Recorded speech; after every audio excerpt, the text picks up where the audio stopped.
कहीं पातर ही राम जी के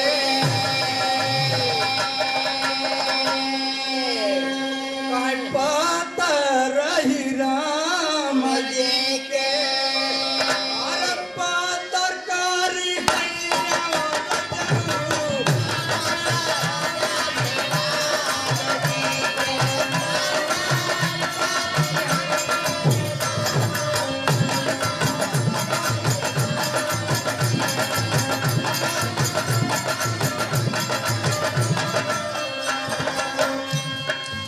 पातर ही राम जी के अरे पातर कारी रजऊ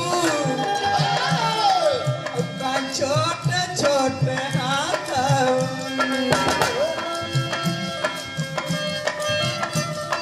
छोटे छोटे हाथवा में अरे सोहै झानु बनवाए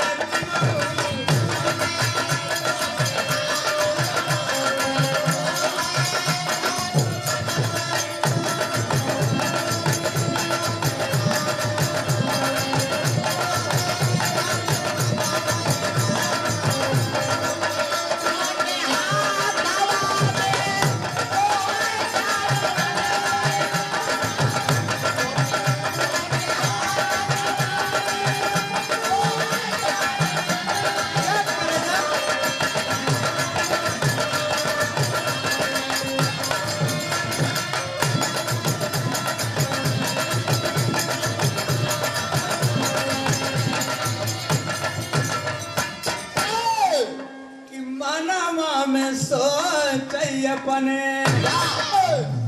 सूरदास मन में सोचा है कि मानवा में सोच सुरई अरे कब मिली है दुल्हनिया रामा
कहिया ले हमार भंवरी फ्री सूरदास बाबूजी चक्रियाई गए एकदम दिमाग खाली बाबूजी दोनों भाई तैयारी कई रहे वहां पहुंच गए घरे कहीं बेच गए जब पहुंच गए बेच गए तो लड़कवन मेहरारू बड़ा खुशी हो गई कि जाके आज जीव छूटा और जब सुरईदास का मंत्री ले आए राजा साहेब के पास तो राजा साहेब कहे नहीं बतावा सूरदास कहें का हजूर कहन तोहार जोड़ो नहीं लग कहे नहीं बताओ आप कौन बोल रहे हैं बाबूजी बात पहचान गए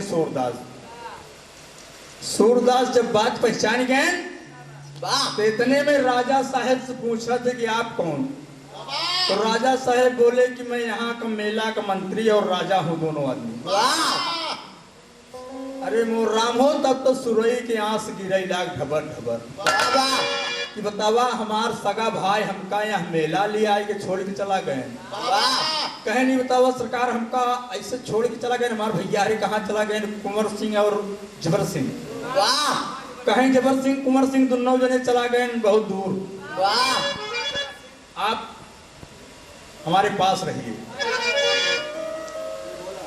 कहे बाबूजी और सूरदास कहे सरकार ये बतावे कि छोड़ के चला गए कहें हाँ छोड़ के चला गए अब मंत्री कहे छोड़ के नहीं चला गए तो का बेच के गांव खरीद के लिए आई यही हो तो का खरीद ले है।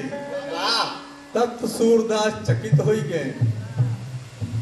कहे सरकार ठीक है, जब भाई के साथ इतना भाई गद्दारी करे हैं, जब हमका बेच जाए हैं तो ठीक है, अब आप जैसे कहें वैसे करब। वाह कहे बतावा सूरदास कुछ काम कर सका था कि नहीं बतावा। हम बचत हम से फंसीन गया है। वाह खरीद के फंसा है। वाह तो सूरदास कहे सरकार हमारे लाए जवन कुछ होई हम कब करब। राजा साहब मंत्री जी विचार बनाए कहे नहीं बतावा। मंत्री जी कहें का कहें एकर कुछ उपाय सोचा। कहा उपाय यही बा साहेब। कहनू का कहन जाता है कि घोड़ा खरीद लिए उते और घोड़ा से का पहचानवावा तब ते का हम भोजन देव नहीं दे भोजन वोजन न देव हम टकाई देव कोनो गली चला जाइए के सेवा करिए कर। राजा साहब कहें बड़ा जबर पाप होए रुक जा। राजा साहेब बाबूजी गए ने घोड़ा खरीद लिया है। जब घोड़ा खरीद लिया है तो सूरदास के आगे खड़ा कर दिया। कहे सूरदास देखा ये घोड़ा ठीक बा और सही बताए जब तो का 100 ग्राम चना तौल के देव चबाई हुए।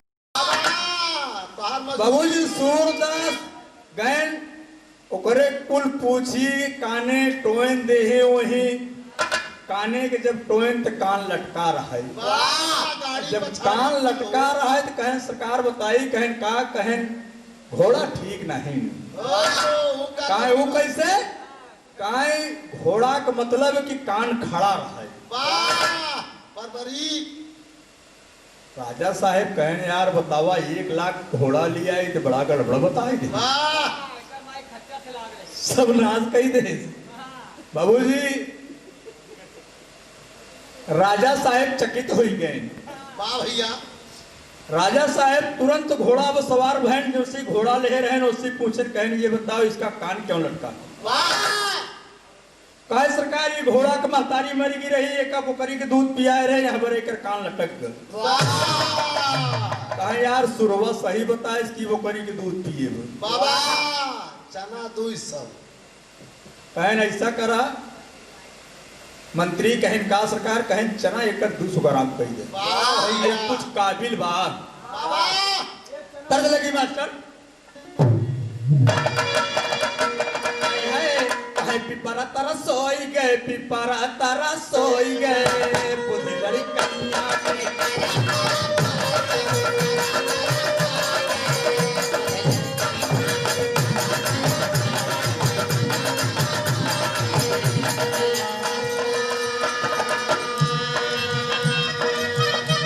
ना गीत पे आवा कलाकार बैठा हूँ।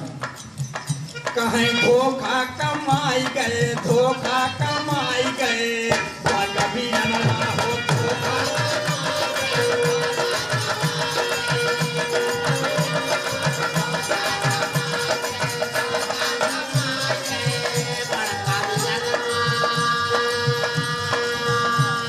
रुपया पे बेच गए रुपया पे बेच गए भड़का भी जनवा रुपया।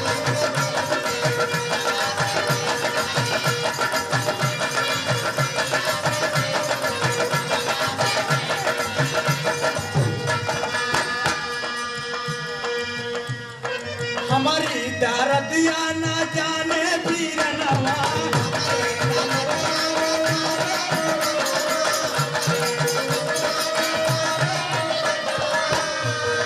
बाबूजी एक माई से तीनों लाल पैदा हुए हैं लेकिन भाई के दर्द नहीं जाने।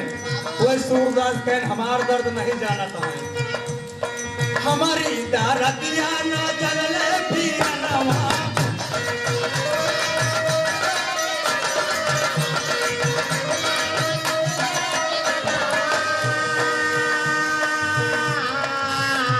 रुपया पे लोभ गए रुपया पे लोभ गए तू नौरी रनवा रुपया पे।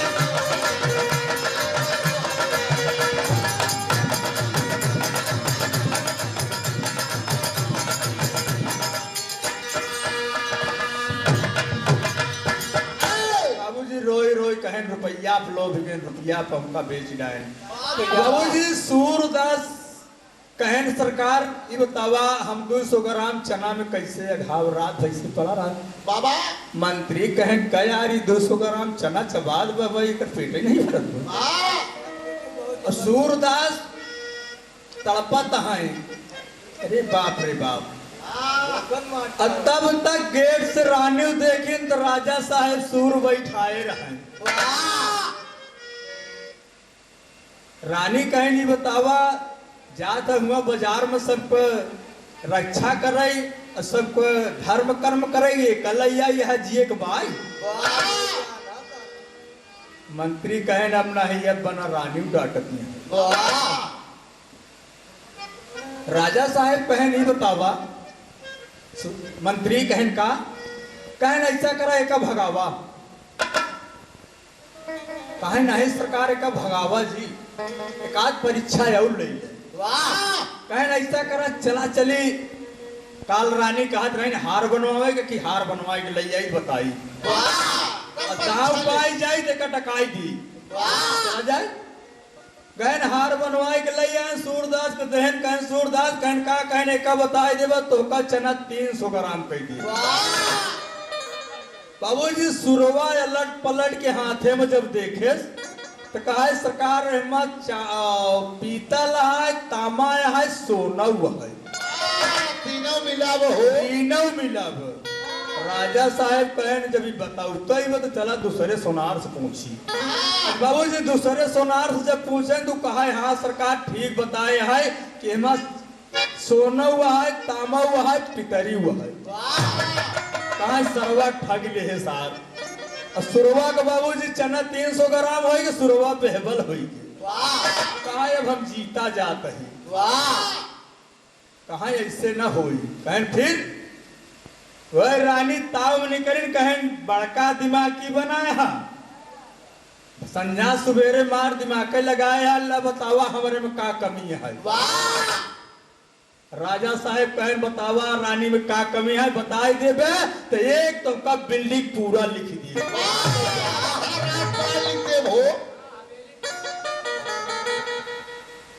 सुरवा कहा ऐसे तो न बताई पाऊ। कहा फिर कहा अगर यही से निष्पर्द हो जो हुआ तक जा राजा साहब लगे अब फिर चली आओ हम बताई दे का कमी बा। बाबूजी निष्पर्द हो के रानी सोची न तो अब निष्पर्द हो के चली गई चली आई। जब पायल छम छम छम छम चले जब बजा तो सुरवा कहा सही छत्री की लड़की न वही कह फिर कह बेस्या कह जी राजा साहब को क्रोध लगवा कहन अगर हमार सास अगर सही चीज बताई दे तो आज हम रानी को गोली से मार दे सुरवा सहित मार दी चढ़ाई दे भो। बाबू जी राजा साहब जब गए अपने ससुरारी पूछे कि अम्मा ये बतावा तुहार बिटिया या दूसरे के है तो कहीं मेहमान का बताई हमारे कभों लड़के नहीं बहन हम यही बैस्या हमारे बगल रही ने खिलैली अरे मोर बप्पा रे अब बतावा राजा साहेब ठकरा मार गए कि हमार मेहरारू बैस्या का तो सुरवा सही बताए बताए कि बैस्या की लड़की न होती तो चाहे गर्दन कट जा छम छम कह के न जाती पर्द हो न जाई जिससे कैसे कहती। बाबूजी सास सुनकर बताए कि हमारे कहूँ मेहमान लड़कियां नहीं बहन हमारे बगलिया वैस्या है उन्हें की पैदा भरा कि हम ले ली लड़की दूध ले ली कहना बा मास्टर पंधारी के बाना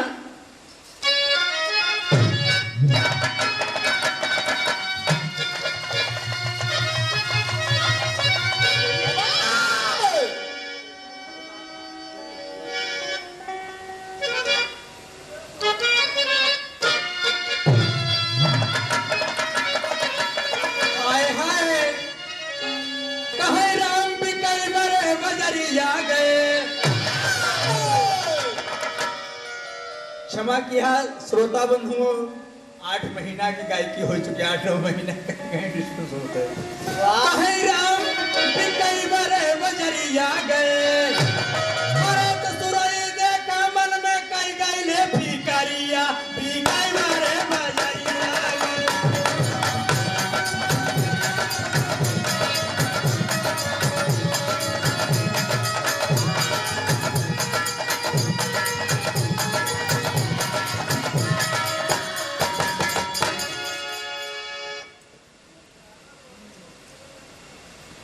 सोच रहे मन सुरई अपने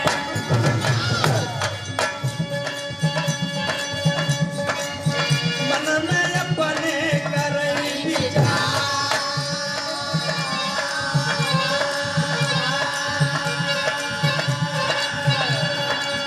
भैया से अब भेंट न हुई है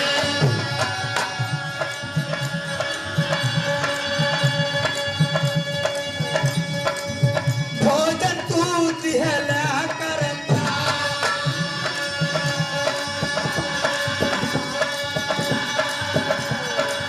दुल्हन खातिर घूमई आए बिना लागी रही बजा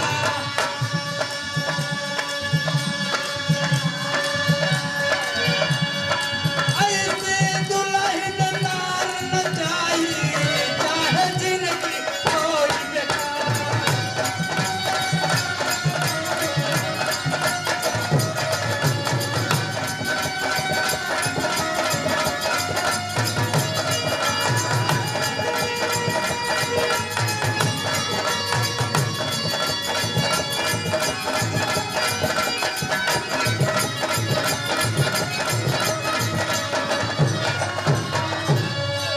काहे बाबूजी पूरी जिंदगी बेकार हो जाए लेकिन ऐसी दुल्हन बुलार हम करना चाहिए पूरी हमारी जिंदगी हमारे भाई हरि नाश कर दे वाह बाबूजी राजा साहेब आयन कहन तू तो बेस्या के हो सही छतरी की लड़की न वो हो वाह भैया तब तो रानी चकित होई के लेट गई पलंग पर कहें अरे मोर पप्पा रे सही हमारा मुंह बताए कहें तुम्हारा अम्मा सही बताए वाह और रानी बहुत गुस्सा में क्रोध में उठीन कहें बड़ा बहादुर सूर है ओकर 400 ग्राम चना और कही दे है कहें अब भूखन न मरी उ बिल्कुल ज्ञानी होई के कहें जब ज्ञानी होई गया है तो आज वोट के बाद फंस गई है कहें वो कैसे कहें तोहार परीक्षा में खुद ही लिए रानी कहें सूरदास कहीं लगे तो कहें सूरदास ही बतावा सब कमी बताई दे घोड़ा का कमी बताई दे कि बकरी के दूध पिए कान लटकाव और सोना बताई दे वो सोनार बताए कि गड़बड़ दे भाई ठीक है गड़बड़ दे वाह सब समझ ले है हमका बताई दे वेश्या के भाई हमार मायू कहे कि हाँ वेश्या करें वाह अभी बतावा कि राजा साहेब के कल लड़किया है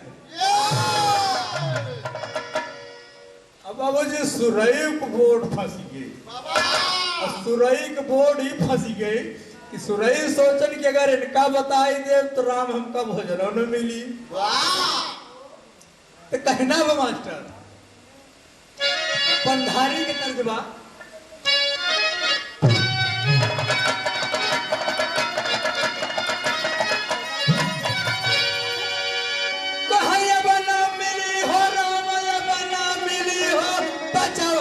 बना मिली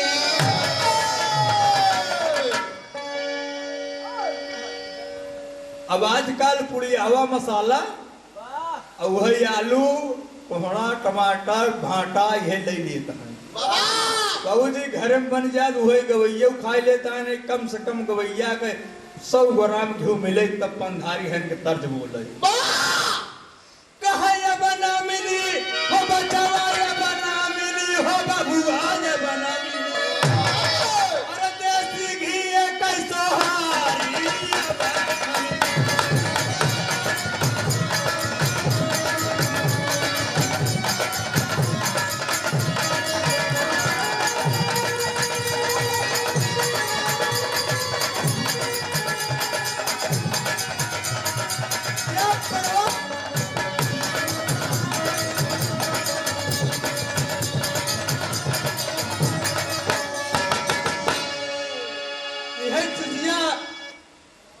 विजय भाई समर स्टूडियो मैंने झूसी में बचऊ लाल दादा से गावत रहे बिरहा, तो बचऊ दादा कहे उछरी ले बेटवा उम्र में तोहार नहीं तोहरे उम्र के रहे तो टेंट छुई लेत रहे। वाह बिना खोदा ही नारा डांग जात रहे। अब तब से जेकर महतारी मरी रही वो एक लाइन आई बाबूजी तुरंत बोले कहे गाय ने एक लाइन ही और बोल दो भैया तो हम कहे भाई के 100 रुपया कीमत करा तो बोले भाई कहे अब ना मिली हो राम अब ना मिली हो बचवा अब ना मिली अरे जेकर मर गई महतारी अब ना मिली।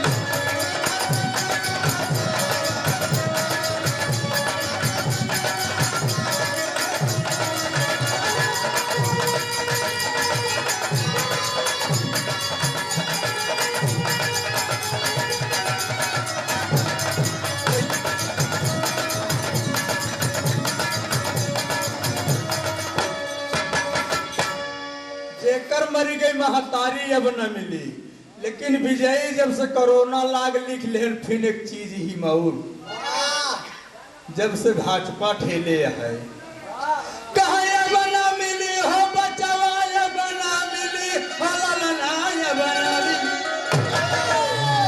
अरे हाय नौकरिया सरकारी अब न मिली।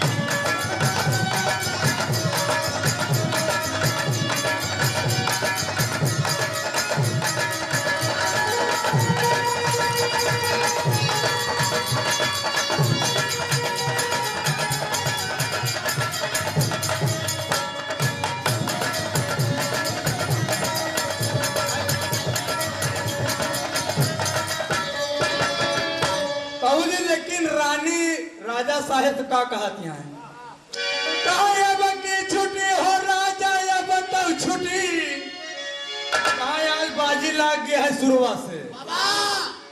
राजा साहेब कहें कौन बाजी लाग गया गीत आखिर पे आवती है बाबूजी 2 मिनट और आए कहें कैसे बाजी लगी है कहें बाजी लगी है जब हम बेस्या कही तू कहाँ बहुत छत्री के हाथ तोहरा आज रिजल्ट होई बाबूजी सुरवा के जीव धुकुर धुकुर कदब रानी साहब राजा से कहते हैं कि अब के छुट्टी हो राजा अब तो छुट्टी अरे महालया नारी अब तो छुट्टी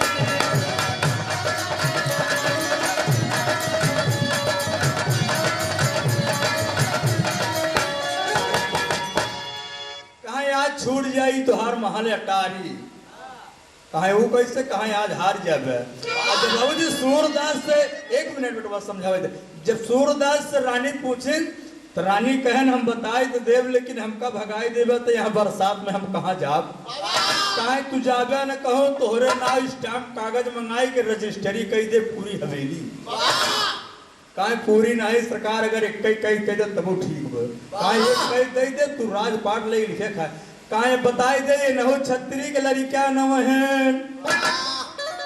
राजा साहेब 3 लाख बाबूजी चला गए अपने अम्मा के लगे असुरवा रानी से कहा देखा इनका यहाँ बड़े पहचान ले है कहे वो कैसे कहा ये जवन चना तौल तौल दीता 100 ग्राम राजा ओजा ऐसे पलरा झुआ की तौल देती बाबूजी तौल के नहीं देते न जब राजा साहब गुस्साए के गए पूछे मेरे तो उनकर माई खटिया में बैठ के बनिया डोलावत ही रहा है।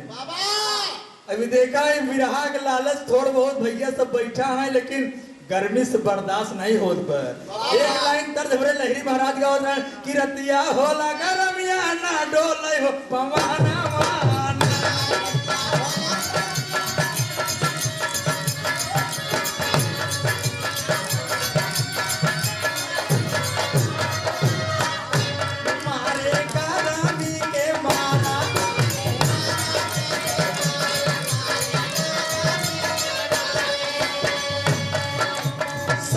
सासू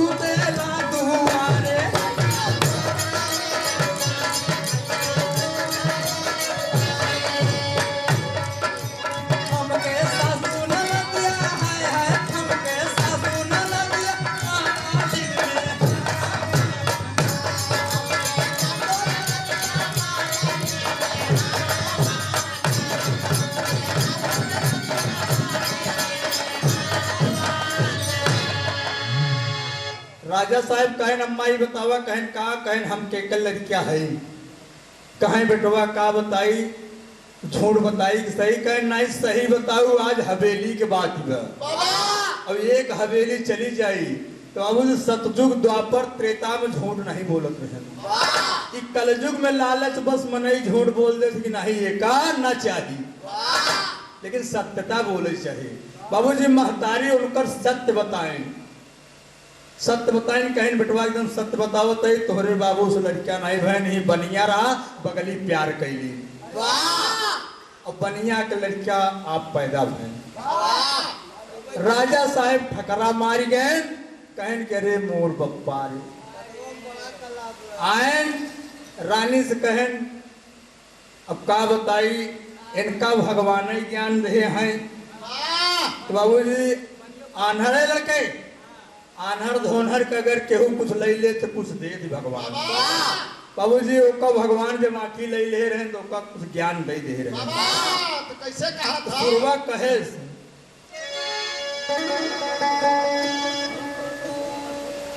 तो बाबूजी सुरवा कहे कि सरकार बतावा सही एक झूठ, जब लौट के आए तब पूछे, कहे नहीं सूरदास सही अटे।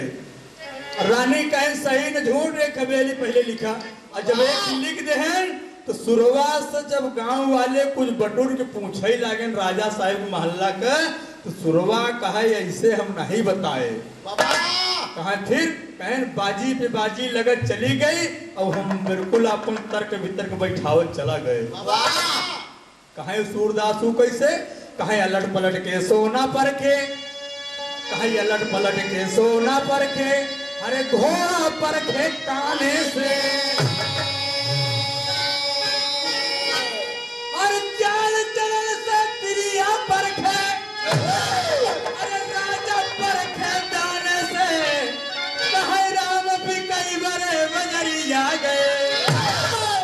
कहे अलट पलट के सोना परखे और घोड़ा परखे काने से, और चाल चलन से तिरिया परखे, राजा परखे दाने से। राजा कभो तौल के नहीं देते दान, तो वही दे थी, और चाल चलन से तिरिया परख ले, सोना अलट पलट के परख ले, और घोड़ा परख ली काने से। एकर मतलब है कि बोकरी के दूध पिए, बोकरी कान हरदम लटका रहा था। तो गुरु भोला भैसुर के वासी आभा करे पुकार, कथन किया गुरु दयाराम, गुरु लहरी का प्यार।